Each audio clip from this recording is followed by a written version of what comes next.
Hi friends, നമസ്കാരം. ഞാൻ Jithin Joseph. കഴിഞ്ഞ വീഡിയോ, അതായത് ടെമ്പററി സ്റ്റാറ്റസിൽ കാനഡയിലുള്ള ആൾക്കാർ ശ്രദ്ധിക്കേണ്ട, വിട്ടുപോകാൻ പാടില്ലാത്ത പ്രധാനപ്പെട്ട കുറച്ച് ഡേറ്റുകളെക്കുറിച്ച് നമ്മൾ പറഞ്ഞ വീഡിയോയിൽ എനിക്ക് ഫീഡ്ബാക്ക് തന്ന എൻ്റെ എല്ലാ നല്ല സുഹൃത്തുക്കൾക്കും ഞാൻ ആദ്യമേ ഒരു നന്ദി പറയട്ടെ. ആ വീഡിയോയിൽ നമ്മൾ ഒരു കാര്യം കൂടെ പറഞ്ഞിട്ടുണ്ടായിരുന്നു. വളരെ എക്സൈറ്റിംഗ് ആയിട്ടുള്ള ഒരു ന്യൂസ് നമ്മുടെ IRCCയിൽ നിന്നും ഈ മാസം ഒക്ടോബറിന് റിലീസ് ചെയ്യുന്നുണ്ടെന്ന്. അത് മറ്റൊന്നുമല്ല, നാട്ടിലുള്ള നമ്മുടെ പാരൻസിനെയോ ഗ്രാൻഡ് പാരൻസിനെയോ അതും അല്ലെങ്കിൽ നമ്മുടെ സ്റ്റിൽ പാരൻസിനെ ഡിപ്പെൻഡ് ചെയ്തിരിക്കുന്ന നമ്മുടെ ബ്രദറോ സിസ്റ്ററോ 22 വയസ്സിൽ താഴെയുള്ള എല്ലാവർക്കും കൂടെ ഒരുമിച്ച് കാനഡയിലേക്ക് പെർമനൻറ്റ് റെസിഡൻ്റായിട്ട് പോരുവാനുള്ള ഒരവസരം നമുക്ക് ഈ മാസം 13, അതായത് ഇന്ന് തൊട്ട് അത് ആപ്ലിക്കബിൾ ആവുകയാണ്. ഒരു കാരണവശാലും നമ്മൾ ആ ഓപ്പർച്യൂണിറ്റി മിസ് ചെയ്യരുത്. നമ്മൾ ഈ ഒരു പ്രോഗ്രാമിന് എലിജിബിൾ ആണെങ്കിൽ, പെർമനൻറ്റ് റെസിഡൻ്റ് ആയിട്ടുള്ള നമ്മൾ എലിജിബിൾ ആണെങ്കിൽ, അല്ലെങ്കിൽ സിറ്റിസൺഷിപ്പ് ഉണ്ടെങ്കിൽ തീർച്ചയായിട്ടും നമ്മളിത് ട്രൈ ചെയ്തിരിക്കണം. ഈ ഒരു പ്രോഗ്രാം ഓപ്പൺ ചെയ്യണത് 1-ാം തീയതി, ഇന്ന് തൊട്ട് നമുക്ക് നവംബർ 4 വരെയായിരിക്കും ഈ പ്രോഗ്രാം ഓപ്പൺ ആയിട്ടുണ്ടാവുക. ഈ ഒരു കാലയളവിൽ നമ്മൾ ചെയ്യുന്നത്, നമ്മൾ IRCCനെ നമ്മൾ എക്സ്പ്രഷൻ ഓഫ് ഇൻട്രസ്റ്റ്, താല്പര്യം അവരെ അറിയിക്കുകയാണ്.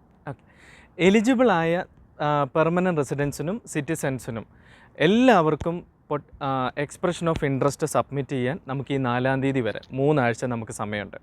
ഇനി ഏതെങ്കിലും സാഹചര്യത്തിൽ, ഇപ്പോൾ സപ്പോസ് ഡിസേബിൾഡ് ആയിട്ടുള്ള ആരെങ്കിലും സ്റ്റിൽ എലിജിബിൾ ആയിട്ടുള്ള എന്നാൽ ഡിസബിലിറ്റി സ്റ്റാറ്റസിലുള്ള ഏതെങ്കിലും റെസിഡൻസോ അല്ലെങ്കിൽ സിറ്റിസൺഷിപ്പോ ഉണ്ടെങ്കിൽ, സിറ്റിസൺഷിപ്പ് ഹോൾഡ് ചെയ്യുന്നവരോ ഉണ്ടെങ്കിൽ അവർ നിർബന്ധമായിട്ടും IRCC ക്ലയൻറ്റ് സപ്പോർട്ടിൽ വിളിച്ചിട്ട് അവരുടെ ടോൾ ഫ്രീ നമ്പറിലോ അല്ലെങ്കിൽ അവരുടെ ഇമെയിലിലോ വിളിച്ചിട്ട് നിങ്ങളുടെ താല്പര്യം നിങ്ങൾ അറിയിക്കണം. അവർ തരുന്ന റെഫറൻസ് നമ്പർ വെച്ചിട്ട് വേണം നമുക്ക് പേപ്പർ ആപ്ലിക്കേഷൻ ഫോർവേഡ് ചെയ്യാനായിട്ട്.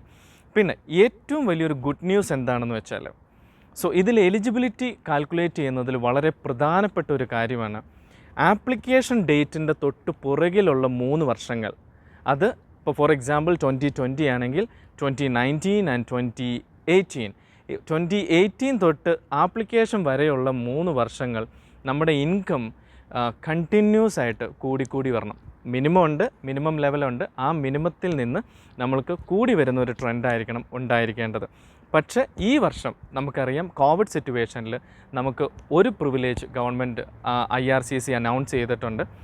2020 ഇൻകം ക്രൈറ്റീരിയ ഏകദേശം ഒറിജിനൽ റിക്വയർമെൻറ്റിനേക്കാളും പകുതിയാക്കി കുറച്ചിട്ടുമുണ്ട്. അതിനോടൊപ്പം തന്നെ ഒരു 30% ആഡ് ചെയ്യുന്നൊരു കോൺസെപ്റ്റ് ഉണ്ട്. അത് ഞാൻ ഡീറ്റെയിൽ ആയിട്ട് പറയാം. അതായത് നമ്മുടെ ഇൻകത്തിനോടുകൂടി 30% കൂടെ ആഡ് ചെയ്തിട്ടുള്ള ഒരു ഇൻകമാണ് നമ്മൾ കാൽക്കുലേറ്റ് ചെയ്യുക. ആ 30% ഈ 2020 ഇൻകത്തിൽ കാൽക്കുലേറ്റ് ചെയ്യണ്ട എന്നുള്ളൊരു ഗുഡ് ന്യൂസും നമുക്കുണ്ട്. എന്നാൽ 2018-ലും 2019-ലും അത് നിർബന്ധമാണ്. വഴിയെ നമുക്ക് മനസ്സിലാക്കാം.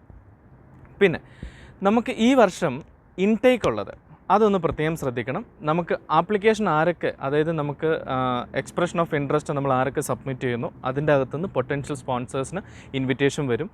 വൺസ് ഇൻവിറ്റേഷൻ വന്നു കഴിഞ്ഞാൽ ഇൻവിറ്റേഷൻ സെൻഡ് ചെയ്ത സ്പോൺസേഴ്സിൻ്റെ അകത്ത് നിന്ന് ഈ വർഷം 2020 ഡിസംബർ 31 ഉള്ളിൽ IRCC ടാർഗറ്റ് ചെയ്യുന്നത് 10,000 ആപ്ലിക്കേഷനാണ്. നമുക്ക് ഇതിൻ്റെ ഇൻടേക്ക് പ്രോസസ്സ് എങ്ങനെയാണ് നടക്കുന്നതെന്ന് നമുക്ക് നോക്കാം. ഓക്കെ, ഇതിന് മൂന്ന് സ്റ്റേജസ് ആയിട്ടാണ് ഇതിൻ്റെ ഇൻടേക്ക് പ്രോസസ്സ് കണക്ക്. അതിൽ ഒന്നാമത്തത് നമ്മുടെ സ്പോൺസർ അവരുടെ എക്സ്പ്രഷൻ ഓഫ് ഇൻട്രസ്റ്റ് നമ്മുടെ IRCC വെബ്സൈറ്റിൽ കോട്ട് ചെയ്യുക എന്നുള്ളതാണ് ഒന്നാമത്തെ സ്റ്റേജ്. ഓക്കെ, ആ ആപ്ലിക്കേഷൻ നമുക്കിപ്പോൾ പറഞ്ഞതുപോലെ 4-ാം തീയതി വരെ നമുക്ക് സമയമുണ്ട്. 4-ാം തീയതി 12 മണിക്ക് ശേഷം ആ ലിങ്ക് വെബ്സൈറ്റിൽ നിന്ന് റിമൂവ് ആവും. അതിനു മുമ്പായിട്ട് നമ്മൾ സബ്മിറ്റ് ചെയ്യാം. സബ്മിറ്റ് ചെയ്യുന്ന സമയത്ത് ഒരു കവർ ലെറ്റർ അറ്റാച്ച് ചെയ്യുകയാണെങ്കിൽ നല്ലതായിരിക്കും. അതൊരു ഓപ്ഷണലാണ്. നിങ്ങൾക്ക് താല്പര്യമുണ്ടെങ്കിൽ എന്തുകൊണ്ടാണ് ഈ ഒരു പേരൻസിനെ നമ്മളിങ്ങോട്ട് കൊണ്ടുവരാൻ ആഗ്രഹിക്കുന്നത് എന്നുള്ളത് ഒരു റീസൺ മെൻഷൻ ചെയ്താൽ നന്നായിരിക്കും. ഓൾട്ടർനേറ്റീവ് ഓപ്ഷൻ സ്റ്റിൽ അവൈലബിൾ ആണ്. പറഞ്ഞതുപോലെ ഏതെങ്കിലും രീതിയിൽ ഡിസേബിൾഡ് ആയിട്ടുള്ള പെർമനൻറ്റ് റെസിഡൻസിനോ സിറ്റിസൺസിനോ അവർക്ക് നമ്മുടെ ക്ലയൻറ്റ് സപ്പോർട്ടിൽ വിളിച്ചിട്ട് നിങ്ങൾക്ക് നിങ്ങളുടെ താല്പര്യം അറിയിക്കാവുന്നതാണ്. അവർ റെഫറൻസ് നമ്പർ തരും. അത് പ്രകാരം നിങ്ങൾക്ക് മുന്നോട്ട് പോവാം. പിന്നെ കഴിഞ്ഞ വർഷത്തെ പോലെയല്ല, ഈ വർഷം റാൻഡം സെലക്ഷനാണ്. കഴിഞ്ഞ വർഷം ഫസ്റ്റ് ഇൻ ഫസ്റ്റ് ഔട്ട് ആയിരുന്നു, FIFO സിസ്റ്റം ആയിരുന്നു. പക്ഷേ ആ സിസ്റ്റം അല്ല നമ്മൾ ഈ വർഷം നമുക്ക് റാൻഡം സെലക്ഷനാണ്. നമ്മുടെ ആപ്ലിക്കേഷൻ ഇന്നായി കഴിഞ്ഞിട്ടുണ്ടെങ്കിൽ സിസ്റ്റം ഓട്ടോമാറ്റിക്കലി ഒരു റാൻഡം സെലക്ഷൻ നടത്തി എല്ലാവർക്കും ഇൻവിറ്റേഷൻ അയക്കുകയാണ്. ഓക്കെ, സ്റ്റെപ്പ് നമ്പർ 2 അത് IRCCയുടെ ഭാഗത്തു നിന്നാണ്.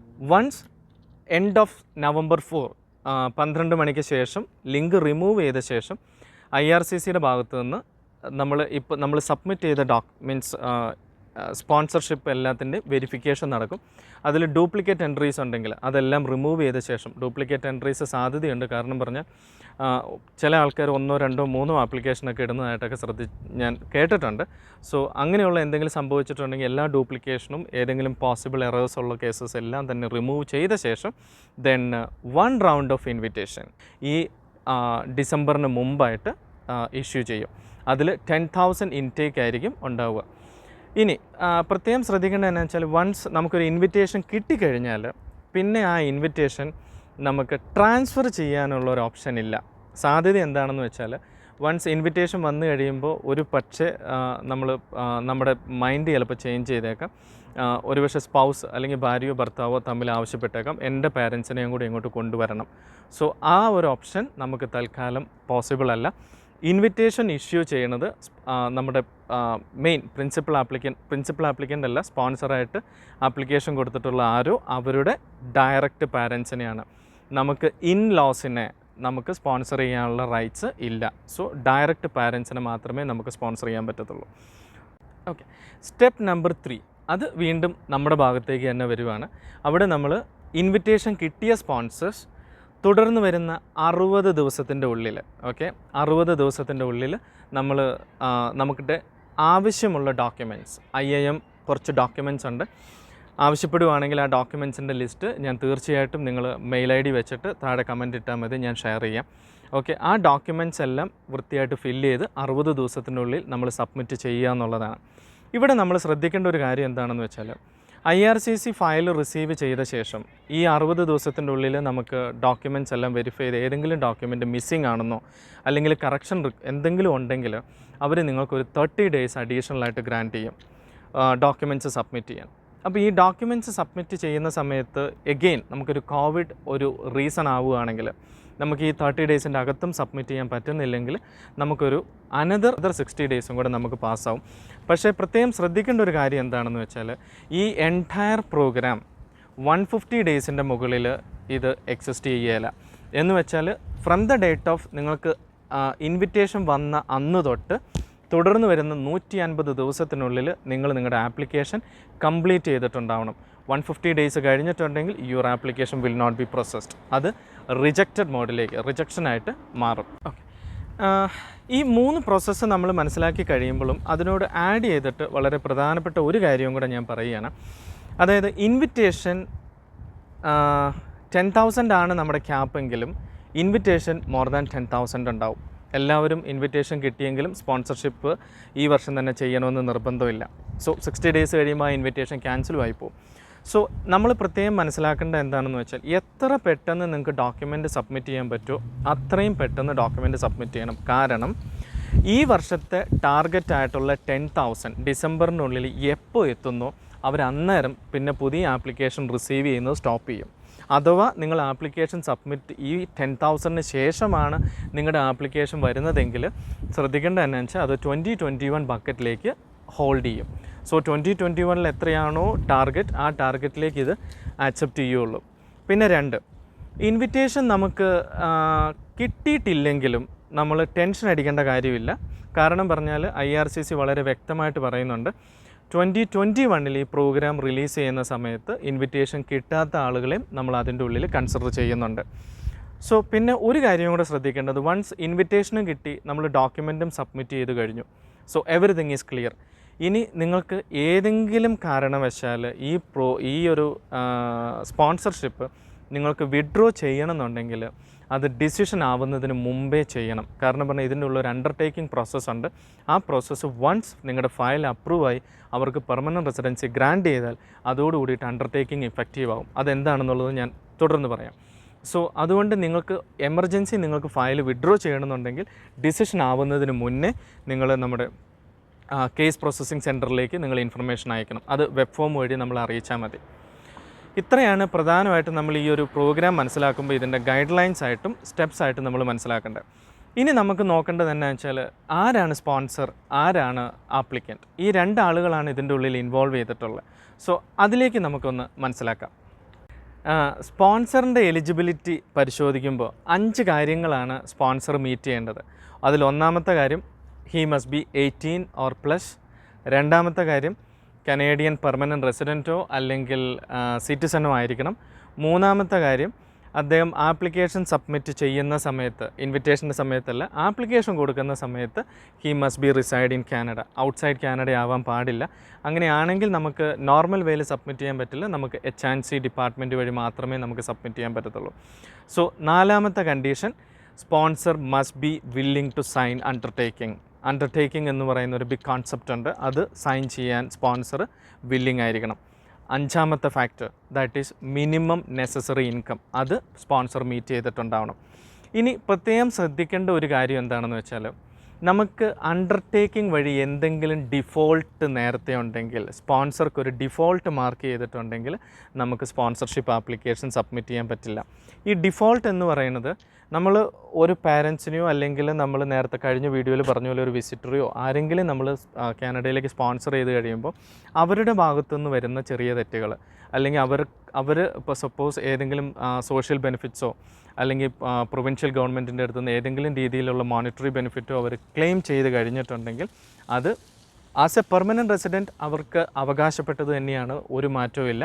പക്ഷേ അവരത് ക്ലെയിം ചെയ്ത് കഴിഞ്ഞിട്ടുണ്ടെങ്കിൽ as A sponsor you are at default. അത് പ്രത്യേകം ശ്രദ്ധിക്കണം.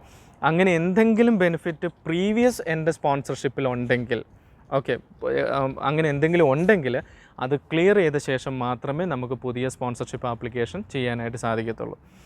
ഇനി നമുക്ക് ഈ അണ്ടർടേക്കിംഗ് എന്താണെന്ന് നോക്കാം. അണ്ടർടേക്കിംഗ് എന്ന് പറയുന്നത് അതൊരു എഗ്രിമെൻ്റ് ആണ്. നമ്മൾ ആരുമായിട്ട് അണ്ടർടേക്കിംഗ് സ്റ്റാർട്ട് ചെയ്യണത് നമ്മുടെ പേരൻറ്റും സ്പോൺസറും തമ്മിൽ ആദ്യം ഒരു എഗ്രിമെൻ്റ് സൈൻ ചെയ്യും. എന്ന് വെച്ചാൽ പേരൻറ്റ്സ് ഓൺ അറൈവൽ, നിങ്ങൾ കാനഡയിൽ വന്നു കഴിഞ്ഞാൽ തുടർന്നുള്ള 20 വർഷം നിങ്ങളുടെ എല്ലാ റെസ്പോൺസിബിലിറ്റിയും ഞാൻ ഏറ്റെടുത്തുകൊള്ളാം എന്ന് പറയുന്ന ഒരു എഗ്രിമെൻ്റാണ് ഇത്. നമ്മൾ അതായത് പാരൻറ്റും സ്പോൺസറും തമ്മിൽ വെക്കുന്നതിനെ നമ്മൾ എഗ്രിമെൻ്റ് എന്ന് വിളിക്കും. അതേസമയം ഇതേ സാധനം തന്നെ, even almost everything is same declaration തന്നെയാണ്. ഇതേ സാധനം സ്പോൺസർ IRCC ആയിട്ട്, ഇമിഗ്രേഷൻ ബോർഡുമായിട്ട് സൈൻ ചെയ്യുന്നതിനെയാണ് അണ്ടർടേക്കിംഗ് എന്ന് പറയുക. ഇതിൻ്റെ ഉള്ളിൽ ബേസിക്കായിട്ട് പറയുന്നത് ഫ്രം ദ ഡേറ്റ് ഓഫ് അവർ കനേഡിയൻ പെർമനൻറ്റ് റെസിഡൻ്റ് ആവുന്ന അന്ന് തൊട്ട് തുടർന്ന് വരുന്ന 20 വർഷത്തേക്ക് അവരുടെ എല്ലാ ആവശ്യങ്ങളും, നമ്മുടെ പാരൻസിൻ്റെ ഫുഡ് ആയിക്കോട്ടെ, അവരുടെ ഷെൽട്ടർ ആയിക്കോട്ടെ, അല്ലെങ്കിൽ അവർക്കൊരു ഫ്യൂവൽ ആയിക്കോട്ടെ, അവർക്കുള്ള ബേസിക് ആയിട്ടുള്ള എന്ത് ആവശ്യമുണ്ടോ അതെല്ലാം തന്നെ നമ്മൾ വരുന്ന 20 വർഷത്തേക്ക് നമ്മളത് വൃത്തിയായിട്ട് ചെയ്തു കൊള്ളും എന്നുള്ളൊരു ഡിക്ലറേഷനാണ്. ഇതിനകത്തുള്ളൊരു ട്രിക്കി വശം എന്താണെന്ന് വെച്ചാൽ, കോസൈനറായിട്ട് ചിലപ്പോൾ ഒരുപക്ഷെ നമുക്ക് ഇൻകം മീറ്റ് ചെയ്യാൻ വേണ്ടിയിട്ട് നമ്മൾ സ്പൗസിനെയും കൂടെ ചിലപ്പോൾ ആപ്ലിക്കേഷനിലേക്ക് ആഡ് ചെയ്തിട്ടുണ്ടാവും. ഓക്കെ, അങ്ങനെ കോസൈനറായിട്ട് വൈഫോ അല്ലെങ്കിൽ ഹസ്ബൻഡോ ആപ്ലിക്കേഷനിൽ ഇൻക്ലൂഡഡ് ആണെങ്കിൽ ഈ അണ്ടർടേക്കിംഗ് അവർക്കും ബാധകമാണ്. സോ നാളെ നിങ്ങൾ സപ്പോസ് ഡിവോഴ്സ് ആവുമോ അല്ലെങ്കിൽ സെപ്പറേറ്റ് ആവുമോ ചെയ്തിട്ടുണ്ടെങ്കിൽ ഈ അണ്ടർടേക്കിംഗ് ഒരിക്കലും ക്യാൻസൽ ആവില്ല. സപ്പോസ് വൈഫ് എൻ്റെ കൂടെ ആപ്ലിക്കേഷനിൽ ഒരുമിച്ച് നിന്ന് സബ്മിറ്റ് ചെയ്ത് ഞാൻ എൻ്റെ മമ്മീനെ നാട്ടിൽ നിന്ന് കൊണ്ടുവന്നു. സോ തുടർന്ന് വൈഫിന് ആപ്ലിക്കേഷൻ സബ്മിറ്റ് ചെയ്യുന്ന സമയത്ത് വൈഫ് പ്രത്യേകം ശ്രദ്ധിക്കണം, നേരത്തെ കോസൈനറായിട്ട് നിന്നിട്ടുള്ളതുകൊണ്ട് ആ സൈനിങ്ങിൽ അണ്ടർടേക്കിങ്ങിൽ എന്തെങ്കിലും ഡിഫോൾട്ട് ഉണ്ടോ ഇല്ലയോ എന്നുള്ളത് ഈവൻ സെപ്പറേറ്റഡ് ആണെങ്കിൽ പോലും ശ്രദ്ധിക്കണം. മനസ്സിലാക്കാൻ പറ്റിയിട്ടില്ലെങ്കിൽ ഒന്ന് റൈറ്റ് ചെയ്താൽ മതി, ഞാൻ തീർച്ചയായിട്ടും എക്സ്പ്ലെയിൻ ചെയ്ത് തന്നോളാം. ഇനിയുള്ളത് നമുക്ക് ഇൻകമാണ്. എങ്ങനെയാണ് നമ്മുടെ ഇതിൻ്റെ ഇൻകം കാൽക്കുലേറ്റ് ചെയ്യുന്നത്? അതിലേക്ക് നമുക്ക് പോകുന്നതിന് മുന്നേ നമ്മൾ ആദ്യം മനസ്സിലാക്കേണ്ട ഒരു കാര്യം, ഇൻകം ബേസ്ഡ് ഓൺ ദ നമ്പേഴ്സാണ്. നിങ്ങൾ ഫാമിലിയിൽ എത്ര ആൾക്കാരുണ്ട്, ഈ ആൾക്കാരെന്ന് പറയുമ്പോൾ നമ്മൾ മാത്രമല്ല, നമ്മൾ സ്പോൺസർഷിപ്പ് കൊടുത്ത് നമ്മുടെ വീട്ടിലേക്ക് വരാൻ പോകുന്ന അവരെല്ലാവരും അടക്കം കൂടെ കൂട്ടിയിട്ടാണ് നമ്മൾ കൗണ്ട് ചെയ്യുക. സോ ഇപ്പോൾ ഫോർ എക്സാമ്പിൾ ആപ്ലിക്കേഷൻ സബ്മിറ്റ് ചെയ്യുന്ന ഞാൻ, നമ്മുടെ സ്പൗസ്, നമുക്ക് ഡിപ്പെൻഡൻ്റ് ആയിട്ട് 2-3 കുട്ടികളുണ്ടെങ്കിൽ, ഇപ്പോൾ 2 കുട്ടികളുണ്ടെങ്കിൽ 4 പേരായി. പിന്നെ ഞാൻ എൻ്റെ പാരൻറ്റ്, എനിക്ക് അച്ഛനും അമ്മയുണ്ട്, 2 പേരെ ഞാൻ സ്പോൺസർ ചെയ്യുന്നു. സോ അപ്പോൾ 4 × 2 6 പേരായി. സോ അപ്പോൾ ഇനി നമ്മൾ നോക്കുന്നത് എന്നാന്ന് വെച്ചാൽ, ഈ 6 പേർക്ക് നമ്മുടെ ഒണ്ടാരിയോ നിയമപ്രകാരം എത്രയാണോ ലോ ഇൻകം കട്ട് ഓഫ്, അതിനാണ് ലൈക്കോ എന്ന് പറയാം. സോ ലൈക്കോ എത്രയാണോ വെച്ചിട്ടുള്ളത് ആ എമൗണ്ടിൻ്റെ 30% അതാണ് പ്രത്യേകം ശ്രദ്ധിക്കേണ്ടത്. കാരണം പറഞ്ഞാൽ PGP പ്രോഗ്രാമിൽ മാത്രമേ റൂളുള്ളൂ. സോ ലൈക്കോ പ്ലസ് 30% നമ്മൾ മീറ്റ് ചെയ്തിട്ടുണ്ടാവണം. സോ ഞാനൊരു എക്സാമ്പിൾ പറയാം. 4 പേരുള്ള ഒരു ഫാമിലി ആണെങ്കിൽ സോ 2020 ഇൻകം ഞാൻ ആദ്യമേ പറഞ്ഞതുപോലെ നമുക്ക് വളരെ ഗവൺമെൻറ് ഈ കോവിഡ് സിറ്റുവേഷൻ ആയതുകൊണ്ട് നമുക്ക് ഇൻകം കുറച്ച് തന്നിട്ടുണ്ട്. സോ $49,106 $49,000 മാത്രം മതി നമുക്ക് 2020. വേറാസ് 2019 $61,000 വേണം, 2018 $60,000 വേണം. സോ ഇപ്പോൾ 2019 കാൽക്കുലേറ്റ് ചെയ്യുന്ന സമയത്ത് $61,000 പ്ലസ് 30% ആയിരിക്കണം നമ്മൾ കാൽക്കുലേറ്റ് ചെയ്യേണ്ടത്.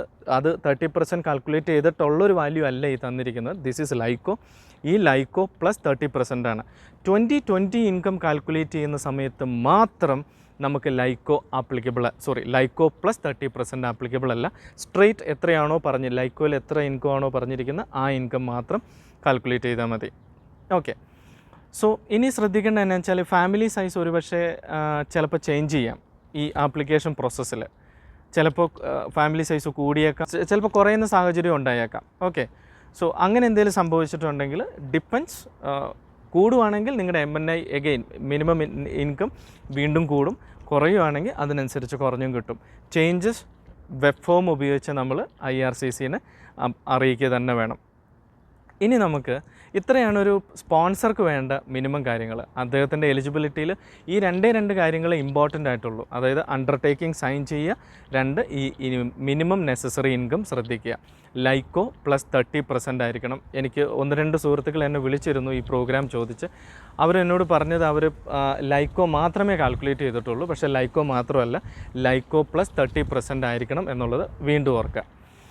ഇനി നമുക്ക് ഇതിലെ ആപ്ലിക്കൻറ്റിന് ആരാണെന്ന് നോക്കാം. ഇപ്പോൾ സ്പോൺസറാണ്, അത് കനേഡിയൻ റെസിഡൻ്റ് ആയിട്ടുള്ള ആളാണ്. ഇനി ആപ്ലിക്കൻ്റ് ആരാണ്? ആപ്ലിക്കൻ്റ് എന്ന് പറയുന്നത് ഈ സ്പോൺസറിൻ്റെ പേരൻ്റ് ആയിരിക്കണം, ഡയറക്റ്റ് പേരൻ്റ് ആയിരിക്കണം. ഓക്കെ. ഇൻലോസ് പറ്റില്ല. സ്പോൺസറിൻ്റെ ഇൻലോസിനെ നമുക്ക് ഇപ്പോൾ കറൻ്റ്ലി നമുക്ക് സ്പോൺസർ ചെയ്യാനായിട്ട് സാധിക്കത്തില്ല. ഓക്കെ. ഇനി ഇവരുടെ ഡോക്യുമെൻറ്റേഷൻ വളരെ സിമ്പിളാണ്. ട്രാവൽ ഡോക്യുമെൻ്റ് എന്തൊക്കെയാണോ പേരൻസിൻ്റെത് അതെല്ലാം തന്നെ നോട്ടറൈസ് ചെയ്യുക. ദെൻ കുറച്ച് ഫോട്ടോസ് വേണം. പിന്നെ പോരാത്തതിന് നമുക്ക് IIM ഡോക്യുമെൻറ്റ്സ് ഏതൊക്കെയാണോ ആ ലിസ്റ്റ് എടുക്കുക. ആ ലിസ്റ്റ് പ്രകാരമുള്ള ഡോക്യുമെൻറ്റ് സൈൻ ചെയ്യുക, ഫില്ല് ചെയ്യുക. വളരെ സിമ്പിൾ. വേറെ അറ്റാച്ച് ചെയ്യേണ്ട ഒരു സംഭവം ഒന്നുമില്ല. വളരെ വളരെ സിമ്പിളാണ് നമ്മുടെ പേരൻസിൻ്റെ ഡോക്യുമെൻറ്റേഷൻ. പിന്നെ ഡിപ്പെൻഡൻറ്റ് ചിൽഡ്രൻ, അതും കൂടി ഒന്ന് പറഞ്ഞിട്ട് നമുക്ക് അവസാനിപ്പിക്കാം. ഡിപ്പെൻഡൻറ്റ് ചിൽഡ്രൻ എന്ന് പറയുന്നത് നമ്മുടെ പേരൻസിനെ സ്റ്റിൽ ഡിപ്പെൻഡ് ചെയ്തുകൊണ്ടിരിക്കുന്ന നമ്മുടെ അനിയനോ അല്ലെങ്കിൽ പെങ്ങളോ ആരും ആയിക്കോട്ടെ. ഓക്കെ. അവരിപ്പോഴും നമ്മുടെ വീട്ടിൽ പേരൻറ്റിനെ ഡിപ്പെൻഡ് ചെയ്തിട്ടാണ് നിൽക്കുന്നതെങ്കിൽ നമുക്ക് അവരെയും കൂടെ ഒരുമിച്ച് ഇവരുടെ ഒപ്പം കാനഡയ്ക്ക് പെർമനൻറ്റ് റെസിഡൻ്റായിട്ട് കൊണ്ടുവരാം. ഓക്കെ. ഒറ്റ കണ്ടീഷനേ ഉള്ളൂ, അവർ 22 വയസ്സിന് താഴെ ആയിരിക്കണം. 2 അവർ കല്യാണം കഴിച്ചിട്ടുണ്ടാവരുത്. ഓക്കെ. ഈ 2 കണ്ടീഷനും അവർ മീറ്റ് ചെയ്യുകയാണെങ്കിൽ അവർ സ്റ്റിൽ ഡിപ്പെൻഡ് ആണെന്നുണ്ടെങ്കിൽ നിങ്ങൾക്ക് തീർച്ചയായിട്ടും അവരെയും കൊണ്ടുവരാം. 22 വയസ്സ് എന്ന് പറയുന്നത് വൺസ് ആപ്ലിക്കേഷൻ കംപ്ലീറ്റഡ് ആയിക്കഴിഞ്ഞാൽ അവരുടെ ഏജ് ലോക്കാവും. സോ പിന്നെ ആപ്ലിക്കേഷൻ എത്ര വേണേലും നീണ്ടുപോയിക്കോട്ടെ, അവരുടെ പ്രായം കൂടിയാലും അതൊരു വിഷയമാവില്ല. Once application is done, their age lock is done. Okay. അവരുടെ ഏജ് ലോക്ക് ചെയ്ത് കഴിഞ്ഞു പിന്നെ ഒരു പ്രശ്നമില്ല. Okay. This is something about parents and grandparents programme. ഇതൊരു നമുക്ക് വീണ് കിട്ടിയ ഒരു ഓപ്പർച്യൂണിറ്റിയാണ്.